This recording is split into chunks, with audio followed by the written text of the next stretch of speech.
Isang video ang lumutang at kumalat ngayon sa social media na di mo niya nagpapakita kay Lizata Nasmags, asawa ni Pangulong Kuting Jr. na may kinasasangkutang iskandalo. Ang nasabing video ay nagdiriin sa kanya sa pakikipag-ugnayan sa isang kilalang drug lord. Ayon sa mga ulat, ang footage ay nakuha mula sa isang undercover operation ng mga otoridad, ngunit nananatiling hindi pa ito beripikado. Gayunpaman, ang pagkalat nito ay nagdulot ng matinding reaksyon mula sa publiko at humantong sa pagsilip ng mga otoridad sa likod ng naturang video. Agad namang itinanggi ng kampo ni Lizata Nas ang mga akusasyon. Tinawag isang itong paninira upang wasakin ang kanilang pangalan at administrasyon.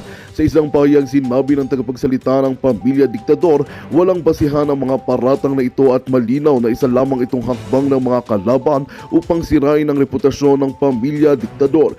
Gayunpaman, ilang mga grupo ay nananawagan para sa isang malayang imbestigasyon upang malaman ang katotohanan sa likod ng kontrobersiyang ito. Habang patuloy na binabayo ng mga tanong at pagdududa ang Malacanang, nananatili ang malawakang panawagan para sa transparency at accountability. Sa kabila ng pagtatanggol mula sa kampo ni Lizata Nas Kokak, marami ang naghihintay sa opisyal na tugon ng gobyerno at sa aksyon ng mga otoridad upang linawin ang sitwasyon. Ang isyong ito ay patuloy na nagiging usap-usapan sa bawat sulok ng bansa, habang ang mga Pilipino ay nananatiling nakaabang sa resulta ng imbestigasyon. At yan nga ang balitang ating pagkakatutukan. Ngunit bago ang lahat, siguraduhin mag-subscribe at i-hit ang notification bell para sa patuloy na pagtutok sa mga silip ng bagong balita sa tunay na boses ng masa.